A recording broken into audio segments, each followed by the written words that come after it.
আপনাদের সকলকে নমস্কার জানাই ও সমস্ত দেশ বিদেশে যারা আছেন আমি প্রত্যেককে হাত জোর করে নমস্কার জানাই।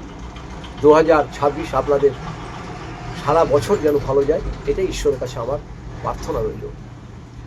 আজ আপনাদের সাথে আলোচনা করব রাহু গ্রহ। হ্যাঁ, ঠিক শুনেছেন, রাহু।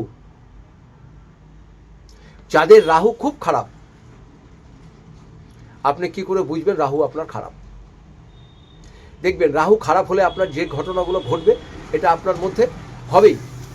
যেমন আপনি খুব একটা পরিষ্কার পরিচ্ছন্ন ভালো জামা প্যান্ট আপনার বাড়িতে আছে, কিন্তু আপনি তাও এগুলো পরবেন না, আলমারিতে ভালো করে সাজিয়ে রাখবেন। আপনার ঘরে মাকড়সার জাল হবে, স্নান করতে আপনি চাইবেন না, সবসময় আপনার শীত শীত ভাব লাগবে, যেন আজকে করবো না, কালকে স্নান করবো। কালকে হয়ে গিয়ে বলবেন না আজকে আর ভালো লাগছে না, পরশুদিন করবো। হাতের নখ বড় হয়ে যাবে, পায়ে এবং হাতের নখ কালো হয়ে যাবে। হাতের নখ, পায়ের এবং হাতের নখ কালো হয়ে যাবে। মুখে ছোট ছোট কালো কালো দাগ পড়বে। শরীরে অসংখ্য তিল হতে পারে। মাথা গরম হবে, ঝাল খেতে ইচ্ছা করবে। ভাত খেয়েছেন, আবার 2 ঘন্টা পরে মনে হচ্ছে যেন আপনার খিদে লেগে গেছে, আবার বললেন আমার খিদে পেয়েছে, খাবো। সকাল দুপুরবেলা আপনি মাংস ভাত খেয়েছেন, রাত্রিবেলা মনে হচ্ছে না আমি এখন মাছ দিয়ে ভাত খাবো। যখন খাবেন আপনারা, তখন দেখবেন আপনারা সম্পূর্ণটা খাবেন না, খাওয়াটা যেন মনে হচ্ছে এই ছড়িয়ে ছিটিয়ে খাবেন। নুন খেতে বেশি ইচ্ছা করবে, ঝাল খেতে ইচ্ছা করবে, টক তো খেতে ইচ্ছা করবেই। এগুলো কিন্তু রাহুর এফেক্টেড। এই রাহু যদি রবির সঙ্গে যুক্ত থাকে তাহলে কিন্তু খুব খারাপ, যেখানেই থাক। রাহু যদি চন্দ্রের সঙ্গে যুক্ত থাকে তাহলে গ্রহণযোগ হয়। রাহু যদি মঙ্গলের সঙ্গে যুক্ত থাকে, তার জীবনে উচ্চ স্থান থেকে অ্যাক্সিডেন্ট, মোটরসাইকেল অ্যাক্সিডেন্ট, 4 চাকা অ্যাক্সিডেন্ট, হাত কেটে যাওয়া, পা কেটে যাওয়া, পা ভেঙে যাওয়া, হাত ভেঙে যাওয়া, মাথা ফেটে যাওয়া, এগুলো কিন্তু করবে রাহু মঙ্গল যদি একই ঘরে থাকে। বিশেষ করে যদি অষ্টম স্থানে রাহু মঙ্গল থাকে, তার জীবনে অ্যাক্সিডেন্ট, দুর্ঘটনাটা অনিবার্য হয়ে থাকে। রাহুর সঙ্গে যদি বৃহস্পতি যুক্ত থাকে, বৃহস্পতি হচ্ছে গুরু, রাহু হচ্ছে চণ্ডাল, সেটাকে বলা হয় গুরু চণ্ডাল যোগ। এটা একদমই ভালো না। সবসময় আমরা মাথা গরম হবে। 10 জন লোক কথা বলছে, তার মাঝখানে যে আপনি মনে করতে হবে আপনি সবার বড়, কাউকে বলতে দেবেন না, আপনিই বলবেন এবং উচ্চ গলায় আপনারা বলতে আরম্ভ করবেন। এটা হচ্ছে গুরু চণ্ডালের যোগ। যদি এরকম আপনাদের কারো থাকে, তাহলে আপনারা আমার সাথে যোগাযোগ করবেন। আমি যতটা জানি আপনাদের বলে দেওয়ার চেষ্টা করব।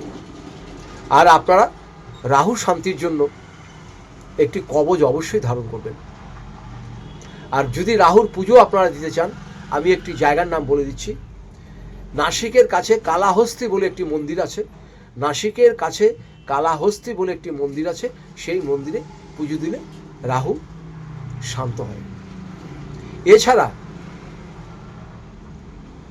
আপনারা জগন্নাথ পুরী থেকে যদি জগন্নাথ দেবের গায়ের খানিকটা চন্দন আনতে পারেন, সেই চন্দনের টিক দিলে রাহু শান্ত হয়। রাহু সবসময় রক্ত চায়, আর রাহুর সঙ্গে যদি মঙ্গল থাকে, রক্ত তার জীবন থেকে নেবেই। আর রাহু সাধারণত যে ঘটনাগুলো ঘটায় সেটা হচ্ছে আপনার 4টে থেকে 6টার মধ্যে, বিকেল 4টে থেকে 6টার মধ্যে আপনাকে ঘটনা ঘটাবে। আর ভোরবেলা কখন ঘটাবে, যেটা আমরা বলি ব্রহ্ম মুহূর্ত, 4টে থেকে 5টার মধ্যে। 3:30 থেকে শুরু হয়, 4টে থেকে 5টার ভিতরে আপনারা এই টাইমে অন্তত বাইক হোক, গাড়ি হোক নিয়ে বের হবেন না, যদি বিশেষ কাজ না থাকে। এই টাইমে কিন্তু রাহু আপনাদের অঘটন ঘটাবে। যদি রাহুর প্রতিকার করতে হয়, আমার সাথে যোগাযোগ করবেন। আমি আপনাদের রাহু একটি ধন্বন্তরী কবচ বানিয়ে পাঠিয়ে দেবো। এতে রাহু খুব শান্ত থাকবে। আর আমি এখানে কুষ্টি করি, বাস্তু বিচার করি। যদি আপনাদের প্রয়োজন হয়, আপনারা আমার সাথে যোগাযোগ করবেন। আমি যতটুকু জানি আমি ততটুকু আপনাদের করে দেওয়ার চেষ্টা করব। আমি কিন্তু এটা বলছি না আমি একজন মহাপুরুষ, আমি একজন ভগবান। আমি কিন্তু আপনাদেরই মতন সাধারণ মানুষ। আমি দীর্ঘ 40 বছর থেকে এই জ্যোতিষী চর্চা করছি। তার মধ্যে যতটা আমি জানতে পেরেছি, যতটা শিখেছি, আপনাদের ঠিক ততটুকুই দেব। আমি অবাস্তব কিছু করে দিতে পারবো না, রাতকে দিন আমি করে দিতে পারবো না। আমি আপনাকে লটারি পাইয়ে দিতে পারবো না যে আপনি এই নাম্বার কাটেন লটারি পেয়ে যেন ভাগ্য বদলে যাবে। আমি এই ধরনের জ্যোতিষী নই। আমি বাস্তব নিয়ে আলোচনা করি, যেটা বাস্তবে হবে, বাস্তবে ঘটবে, সেটাই আমি নিয়ে আলোচনা করি। যদি আপনাদের প্রয়োজন পড়ে আপনারা আমার সাথে যোগাযোগ করবেন, আমি যতটা জানি বলে দেওয়ার চেষ্টা করব। রাহু সম্বন্ধে আরেকটি কথা বলছি, যাদের রাহু এসব স্থানে আছে, অষ্টম স্থানে আছে, দ্বাদশে আছে, তারপরে আপনার চতুর্থে আছে, সপ্তমে আছে। আপনারা রাহুর জন্য একটি কাজ করবেন, বিশেষ করে রাহু মঙ্গলযুক্ত যাদের আছে, রবি রাহু যাদের আছে, চন্দ্র রাহু যাদের আছে, বৃহস্পতি রাহু যাদের একসঙ্গে যুক্ত আছে, আপনাদের জন্যই এই টোটকাটি।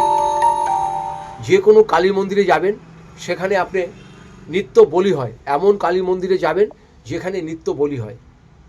সেই কালী মন্দিরে যে দেখবেন যেখানে খাড়া আছে, যেখানে বলি হয়, সেই সামনে যে একটু বেলপাতা নেবেন একটা, দিয়ে বেলের কাঠ দিয়েই হোক, লোহা দিয়ে করবেন না, বেলের কাটা দিয়েই আপনার হাতে হোক, যে কোনো জায়গা থেকে হোক, 1 ফোঁটা রক্ত নিয়ে সেই বেলপাতাতে নিয়ে এক ফোঁটা রক্ত দেবেন, দিয়ে হাঁড়ি কাঠের সামনে রেখে দেবেন। মানে রাহু রক্ত নেওয়ার আগেই যেন আপনি একটু রক্ত ওকে দিয়ে গেলেন। আর ওই হাঁড়ি কাঠের নিচে যে মাটি থাকে, একটু মাটি এনে কপালে খালি একটা ফোঁটা দিন। এটা খালি আপনি করে আসুন যে কোনো শনিবার বা মঙ্গলবার, দেখবেন রাহু আপনার খুব একটা ক্ষতি করতে পারবে না। রাহু কাউকে ছাড়ে না, কিন্তু তার সঙ্গে যদি আরও অশুভ গ্রহযুক্ত থাকে, সে কিন্তু আরও উন্মাদ হয়ে যায়। তাই এই কাজটি করুন, বিশেষ উপকার পাবেন। এরপরে যদি আরও কিছু জানতে হয়, আমার নিচের নাম্বারে যোগাযোগ করবেন। সবাই ভালো থাকুন, সুস্থ থাকুন। আপনাদের সকলকে নমস্কার জানাই।